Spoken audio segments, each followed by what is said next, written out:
Well, this should be the time of year when college towns start bustling again. But with so many universities delaying the start of classes or going hybrid or even virtual with their teaching, the cities that surround those colleges are struggling to survive. Elan Mui joins us right now. She's got more on this story. Elan, good morning.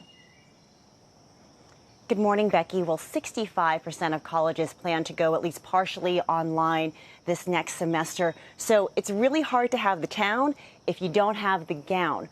We look at what happens to a city when students stay home. August is normally when Athens, Ohio comes alive. Roughly 18,000 students would flood into the city to start the semester at Ohio University, tripling the local population and driving the local economy. But this year, the pandemic has put everything on pause. For the first time ever, we have absolutely no idea what to expect. Typically, college students across Ohio spend $960 million a year off campus at places like Brennan's Coffee Shop and Athens Icon. But this college town turned into a ghost town once coronavirus hit. Now the university is slowly phasing students back onto campus. I keep that whispering sound you hear.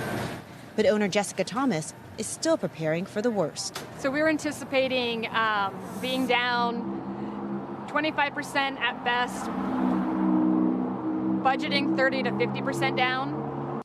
What happens at the university affects almost every aspect of life in this city. Revenues from the hotel guest tax were down $86,000 after graduation went virtual. The college isn't buying as much water from the city. That's a $100,000 hit. And revenue from parking meters and garages has been cut in half.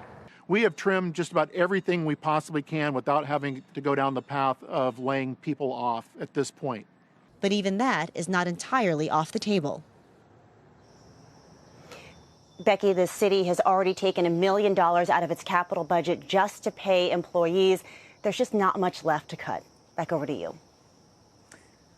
Hey, Elan, this has been a continuing conversation that we've had for weeks, if not months at this point. And that's what the federal government may or may not do to help out in this situation. We had Senator Mike Braun from Indiana on earlier this morning, and he said that he and several of his more conservative Republican colleagues in the Senate don't want to give any additional money to municipalities or to states. They think that that's a situation where a lot of these states or cities have just been poorly run.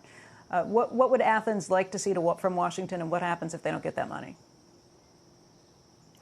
Well, college towns like Athens say they're in a really unique situation, and that's because this year is also the census. So much federal funding is calculated based off of a city's population, and they say that the smaller student body means that as much as $40 million over the next decade could potentially be at risk. So this isn't just something that they're saying is a short-term problem.